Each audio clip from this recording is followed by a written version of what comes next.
সংবাদ সম্মেলন। স্থান বগুড়া প্রেস ক্লাব, বগুড়া। তারিখ 12/7/2026 ইংরেজি। সময় দুপুর আনুমান 11:30 বিষয়: বগুড়া শীর্ষ সন্ত্রাসী মোহাম্মদ আরিফ শেখ হত্যা মামলায় নির্দোষ ব্যক্তি আমার বয়োবৃদ্ধ শ্বশুর মোহাম্মদ আব্দুল খালেক বাদল, আমার স্বামী মোহাম্মদ তরিকুল ইসলাম তারেক এবং দেবর মোহাম্মদ আকাশকে অন্যায়ভাবে জড়িত করার বিষয়ে আজকের এই সাংবাদিক সম্মেলন। প্রিয় সাংবাদিক ভাই, আমার সালাম নিবেন। আসসালামু আলাইকুম। আমি মোসাম্মদ শিশির আক্তার, স্বামী মোহাম্মদ তরিকুল ইসলাম তারেক, চক ফরিদ জামিল মাদ্রাসা গেট সংলগ্ন, শেরপুর রোড, থানা, জেলা, বগুড়া। আজ আমি আপনাদের সামনে হাজির হয়েছি একটা অত্যন্ত গুরুত্বপূর্ণ বিষয় নিয়ে। আমার শ্বশুর মোহাম্মদ আব্দুল খালেক বাদল একজন বয়োবৃদ্ধ লোক। তাহার বর্তমান বয়স 70 বছরের ঊর্ধ্বে। আমার স্বামী মোহাম্মদ তরিকুল ইসলাম ঢাকা শহরে একটি বেসরকারি প্রতিষ্ঠানে ইলেকট্রিশিয়ান হিসেবে কর্মরত আছেন। আমার দেবর মোহাম্মদ আকাশ বগুড়া নিউ মার্কেটে আলী পাঞ্জাবি হাউসে কর্মচারী হিসেবে কর্ম করিয়া জীবিকা নির্বাহ করে। জৈনিক ভিকটিম আরিফ শেখ 35, পিতা মোহাম্মদ আব্দুল আজিজ, লতিফপুর থানা ও জেলা, বগুড়া। আমার শ্বশুর আব্দুল খালেক বাদলের নিজের বোনের ছেলে তথা সম্পর্কে ভাগিনা হয়, সেই হিসাবে আরিফ শেখ আমার ভাসুর হয়। উক্ত আরিফ শেখ বগুড়া শহরের একজন শীর্ষ সন্ত্রাসী। তাহার বিরুদ্ধে মানুষ হত্যা, চাঁদাবাজি, ছিনতাই, জমি জবরদখল ইত্যাদি বিষয়ে বেশ কয়েকটি মামলা মোকদ্দমা বিচারাধীন রয়েছে। উক্ত আরিফ শেখ বগুড়ার বহুল আলোচিত পলিটেকনিক ইনস্টিটিউটের বনি হত্যা মামলার সাথে সম্পৃক্ত, তার এজাহারভুক্ত প্রধান আসামি।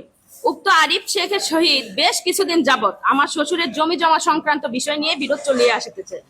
ইতিমধ্যে উক্ত আরিফ শেখ গত 10/7/2026 তারিখে দিবাগত রাত্রি ঘটিকার সময় জেলা বগুড়া সদর থানাধীন লতিফপুর কলোনি বেলজিয়াম মাঠের উত্তর পাশে প্রীতি প্রাইমারি স্কুলের পিছনে মোহাম্মদ আরজু এর বাসার সামনে গলিতে আততায়ীর হাতে নির্মমভাবে হত্যাকাণ্ডের শিকার হয়। উক্ত হত্যাকাণ্ডের সময় আমার অসুস্থ শ্বশুর আব্দুল খালেক বাদল বিছানায় শয্যাশায়ী ছিলেন। আমার স্বামী মোহাম্মদ তরিকুল ইসলাম তারেক ঢাকা শহরে অবস্থান করেন এবং দেবর নিজ বাসায় অবস্থান করিতেছিল।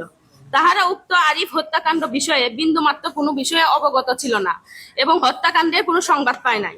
উক্ত হত্যাকাণ্ডের পর হঠাৎ করে ওই রাত্রেই 11/7/2026 তারিখে রাত্রি অনুমানিক 2:10 এর সময় বগুড়া সদর থানার পুলিশ আমাদের বাড়িতে আসিয়া ঘুমন্ত অবস্থায় আমার বয়োবৃদ্ধ শ্বশুর মোহাম্মদ আব্দুল খালেক 70 বছর আর আমার দেবর মোহাম্মদ আকাশকে জিজ্ঞাসাবাদের কথা বলিয়া বগুড়া সদর থানায় লইয়া আসে।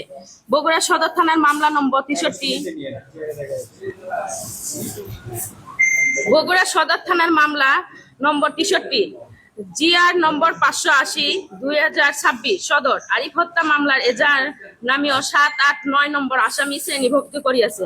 প্রকৃতপক্ষে আমার শ্বশুর, আমার স্বামী, আমার দেবর কোনো কিছুই সম্পর্কে হত্যাকাণ্ডের সঙ্গে জড়িত না এবং কোনরূপ হত্যাকাণ্ড অংশগ্রহণ করে নাই।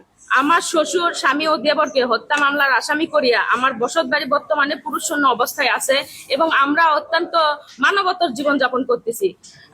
আমরা বর্তমানে আমার ননদ, আমার শাশুড়ি আর আমার সন্তানকে নিয়ে খুব কষ্টের মধ্যে জীবনযাপন করতেছি।